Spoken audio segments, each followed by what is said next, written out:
और भाई कैसे हो? तो आज हम बुक रिव्यू करने वाले हैं of Blackberry Wine by Joanne Harris. And ये बुक मैंने बहुत पहले पढ़ी थी, सो ये रीसेंट रीड नहीं है। सो मैंने ये जिस टाइम पे बुक पढ़ी थी वो भी बताना मुझे बहुत ज़रूरी है, because this was kind of a turning point in my reading habits when it comes to books. तो मैंने ये बुक पढ़ी थी फाइनल ईयर में, ये थर्ड या फाइनल ईयर में पढ़ी थी अपने इंजीनियरिंग कॉलेज के। तो उस टाइम पे मैं सिर्फ सेल्फ हेल्प बुक्स पढ़ रहा था 2-3 साल से। तो जब एक्चुअली उस टाइम पे क्या मेरे साथ प्रॉब्लम थी कि फर्स्ट ऑफ ऑल मैं सेल्फ इम्प्रूवमेंट में बहुत घुसा था। तो सेल्फ इम्प्रूवमेंट का तुम जानते ही हो क्या फंडा है, पढ़ते पढ़ते you don't do anything, you just fucking read. So मैं उसी स्टेज पे था। तो उस टाइम पे मुझे ऐसा लगता था कि नॉवेल्स पढ़ने का कोई फ़ायदा नहीं है, कोई यूटिलिटी नहीं है, कोई यूज़ नहीं है उसका। It's not worth anything. और उससे पहले और भी एक चीज़ थी जिसकी वजह से मैं नॉवेल्स नहीं पढ़ रहा था। वो थी कि मैंने 12th तक नॉवेल्स पढ़ने की कोशिश करी थी, आई रियली ट्राइड। एंड मेरे से नहीं हुआ। मैंने बचपन में मैंने फेमस फाइव बहुत पढ़ी, एंड ब्लाइटन, और उसके बाद मैंने और सीक्रेट सेवन भी शायद थोड़ी सी बहुत पढ़ी थी। फिर मैंने जेफरी आर्चर की वो बुक पढ़ी थी, Kane and Abel. It was good. फिर जेफरी आर्चर की एक दो बुक और ट्राई करी, नहीं हुआ मेरे से।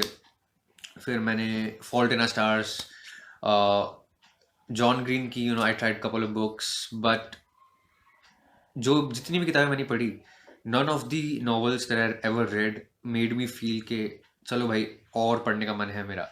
It was just like a habit that I was trying to build, but it wasn't ingrained मेरे अंदर। वो एक्चुअली में आया नहीं कि मैं रीडिंग की हैबिट को अपनी लाइफ का एक बहुत ही बड़ा पार्ट, इनडिस्पोजेबल पार्ट, इंडिस्पेंसिबल पार्ट बनाने वाला हूँ। सो मैं सेल्फ हेल्प बुक पढ़ पढ़ के मैंने ये रियलाइज़ किया था कि भाई कुछ करना पड़ेगा। Reading is just not the only solution. So that's when I picked this book, blackberry wine. तो ये बुक मैंने अपने कॉलेज के बुक फेयर में खरीदी थी, वही बुक फेयर जिसमें सारी अजीब अजीब किताबें, जो कोई नहीं पढ़ता वो ला के रख देते हैं और उसको 100-100, 200-200, 300 रुपये में बेचते हैं। तो ये भी मैंने वैसे ही खरीदी थी। And the only reason I bought this book is क्योंकि जब भी मैं बुक स्टोर जाता हूँ तो मैं कुछ ना कुछ खरीद ही लेता हूँ। तो इसका कवर मेरे को अच्छा लगा था। I like the colour. ये थोड़ा रेड और रेड वाइनिश टाइप का कलर है इसमें। और इसमें फ्रूट्स भी हैं जो कि ब्लैकबेरी फ्रूट्स जिससे ये वाइन बनी थी इस बुक के अंदर। सो whatever, इस the cover was attractive, that's the only thing, and the name was also good, blackberry wine. तो मैंने ये बुक पढ़ी। It was it was something else, मतलब मैंने आज तक ऐसी कोई बुक नहीं पढ़ी आज तक। A novel has not made me feel so different that this book made me feel, so कैसे ये डिफरेंट थी दूसरी बुक से? First of all this book, Joanne Harris, अगर तुम उस ऑथर के बारे में जान, शी इज़ ए वुमन, 50 साल की है शायद वो। तो अगर उसके बारे में तुम थोड़ा पढ़ोगे तो she is famous for writing books जिसमें वो डिस्क्राइब करती है खाने को, food, drinks, and their smells, their aromas, and the way they taste. हर speciality is to describe how edible stuff feels basically. So उसमें इस बुक में she definitely made me taste blackberry wine. And मैं इस story का plot नहीं बताने वाला। तो कैसे ये मेरे लिए डिफरेंट थी बाकी नॉवेल्स जो मैंने अभी तक पढ़ी थी। बाकी नॉवेल्स में क्या होता है कि the story is going in a direction, तुम्हारा स्टार्टिंग में एक कुछ सिचुएशन है, तुम्हारे कैरेक्टर्स एक they are in a spot, and at the end you can see when you are reading that the story is going in a direction. जैसे तुम अगर चेतन भगत की कभी कोई नॉवल पढ़ो तो उसमें तुमको क्लियरली दिखेगा कि एक plot line, you can feel the plot line के हाँ वो ये बताने की कोशिश कर रहा है। अगर तुम कॉल सेंटर पढ़ोगे, one at the call centre, तो पता लग रहा है कि हाँ भाई इस बंदे के साथ ये हो रहा है, ये हो रहा है, ये हो रहा है, फिर लास्ट में जाके ये लोग कनेक्ट होने वाले हैं और कोई लेसन मिलने वाला है, इस तरह की चीज़ कोई होगी। तो कैरेक्टर्स कुछ कर रहे हैं जिसका डेफिनेटली कोई आउटकम निकलने वाला है। बट इस बुक में कुछ ऐसा हो ही नहीं रहा था, this book wasn't going anywhere. मैं कभी प्रिडिक्ट ही नहीं कर पा रहा था कि what the character is going to do next. It was so in the moment. मैं उस जगह पे था बिल्कुल, but it was just like real life. जब तुम एक्चुअली में होते हो किसी जगह, यू कैन नेवर प्रिडिक्ट कि आगे क्या होने वाला है. There is never a plot line of real life. Something good can happen, something bad can happen, nothing could happen. And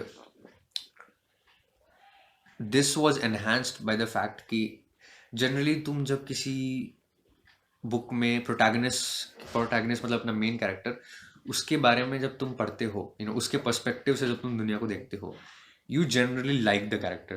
जैसे चेतन भगत में जो भी बंदा होगा, वो तुम्हें ऐसा लगेगा कि दुनिया का सबसे अच्छा आदमी वही है. और he's a good guy, basically good guy or a girl. He's a good character.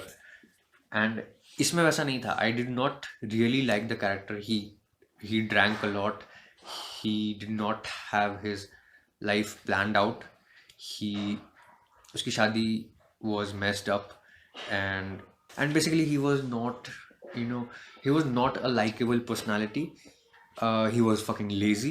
तो मतलब बहुत सारी ऐसी चीज़ें थी जो तुमको एक आइडियल एक हीरो में नहीं मिलेंगी. ही वॉज जस्ट अ गाय जिसके पर्सपेक्टिव से लाइफ हमको दिखाई जा रही थी. And it doesn't matter if you like it not.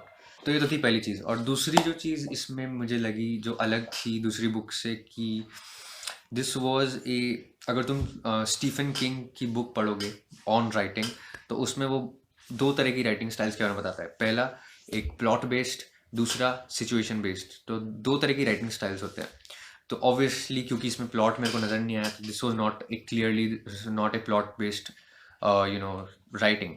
But जो ये मैंने पूरा इससे पहले बताया, दैट वाज, मैं उसको वर्ड्स में पुट नहीं कर पा रहा था. बट जब मैंने On Writing by Stephen King पढ़ी इसके बाद, तो उससे मुझे ये पता लगा कि this was something which is called situational based writing, जिसमें तुम you try to put yourself in the shoes of your character, and then you try to feel what they might be feeling, and then you let the story go where it will go without trying to control it. तो ये पहली बार मैंने situational based writing मैंने पढ़ी. And it was मतलब it felt like writing at its best. So, and the third and the final thing that I really enjoyed about this book is, ये मैंने बहुत टाइम बाद एक लड़की के पर्सपेक्टिव से, she is a woman, Joanne Harris is a woman. So जब एक लड़की के पर्सपेक्टिव से तुम चीज़ों को देखोगे, तो देर आर वेरी डिफरेंट. क्योंकि लड़के क्या देखते हैं, लड़के बहुत ही स्ट्रेट फॉरवर्ड होते हैं. लड़कों की राइटिंग बहुत ही स्ट्रेट फॉरवर्ड होती है. Guys are very visual. They do not exactly write what they are feeling, they just write what they're seeing. And लड़के generally what they see, वो लड़कियों को नोटिस करते हैं. And there's usually a sex scene in every book written by a guy, and they are very vivid, they are very visual, कि लड़की ने क्या कपड़े पहने हैं and कैसी दिखती है, या फिर basically there's a lot of stuff that you're already used to reading or you expect it. But isme she was making me look at the world from a very different point of view. And isme obviously there was nothing sexual anywhere in this book. And there was, you were noticing the small details and how they affect you.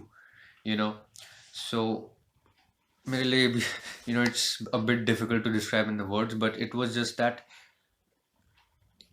from a girl, I feel writing is much more sophisticated when it comes to, if a girl writes compared to men.